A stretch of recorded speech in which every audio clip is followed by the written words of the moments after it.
আসসালামু আলাইকুম ওয়া রাহমাতুল্লাহি ওয়া বারাকাতুহু। আল্লাহ তাআলা কতই মহান।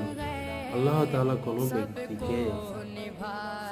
ব্যক্তির উপর তার সাধ্যের চাইতে বেশি এমন বোঝা চাপিয়ে দেন না।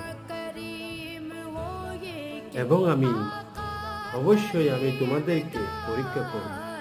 কিছু ভয়, ক্ষুধা, মাল ও জানের ক্ষতি ও ফসল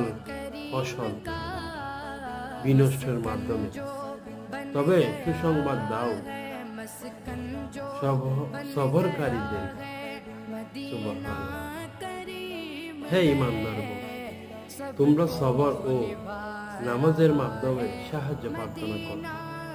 নিশ্চয় আল্লাহ তাআলা ধৈর্যশীলদের সঙ্গে রয়েছেন। সুবহানাল্লাহ। আল্লাহ তাআলা সবাইকে বুঝার তৌফিক দান করুক। আমিন। আসসালামু